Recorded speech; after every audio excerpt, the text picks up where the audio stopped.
Vous pensez que pour être un super vilain, il faut être super chauve? Ça tombe bien, nous aussi.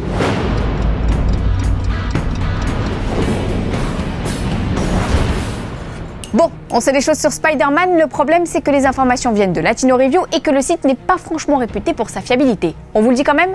Mais attention, rien de ce que l'on s'apprête à vous révéler n'a officiellement été confirmé. Drew Goddard, longtemps rattaché à Sinister Six, pourrait réaliser le reboot de Spider-Man. Le film, qui débarquera dans les salles en 2017, a un titre, Exit le Amazing, désormais Spider-Man sera spectaculaire. Le spectaculaire Spider-Man, donc comme dans le comics des années 70. Mais alors si Drew Goddard reprend le projet, qu'adviendra-t-il des Sinister Six? Eh bien toujours selon Latino Review, les super vilains de l'univers Spidey rejoindraient de spectaculaire Spider-Man. Grosse pression pour le successeur dont on ne connaît toujours pas le nom. Après les rumeurs Logan Lerman, Dylan O'Brien et Miles Morales, on nous dit aujourd'hui que Marvel serait à la recherche d'un parfait inconnu pour endosser le costume de l'homme araignée. D'ailleurs, Latino Review aurait mis la main sur une première version du synopsis. La production serait à la recherche d'un acteur assez jeune, capable de grandir avec le rôle un peu comme Harry Potter.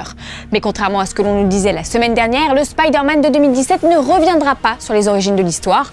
Plus de lycéens donc, plus de un grand pouvoir implique de grandes responsabilités, plus de larmes à verser à la mort de l'oncle Ben. Dans ce film, l'intrigue se concentrerait sur un héros qui souhaite avant tout rejoindre la troupe des Avengers et qui serait amené à croiser la route d'un certain Tony Stark. Et ça, c'est une manière détournée de nous dire que Robert Downey Jr. n'en a pas fini avec le costume d'Iron Man. Comble du hasard, RDJ nous a promis ce week-end que du lourd devait être dévoilé cette semaine. Alors cette grosse info a-t-elle un rapport avec ces révélations? Eh bien a priori, réponse ce jeudi.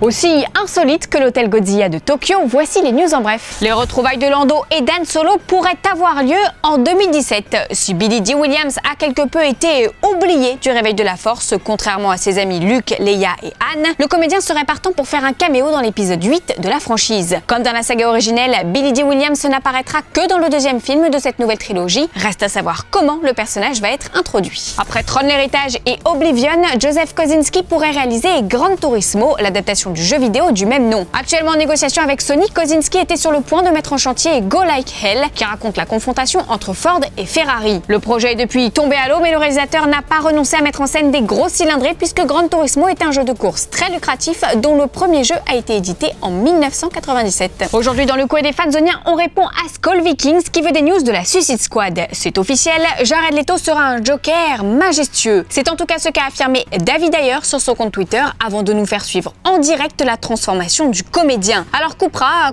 pas? Eh bien coupera et voilà le résultat. Enfin débarrassé de sa barbe et de cette tignasse, Jared Leto a posé pour un avant-après. Jared Leto majestueux entre l'ombre et la lumière, fin prêt à endosser le costume du Joker. Du moment que ça ne ressemble pas à ça, tout va bien. Fanzone c'est fini, mais retrouvez-nous sur YouTube en vous abonnant à la chaîne Fanzone et à la chaîne Allociné.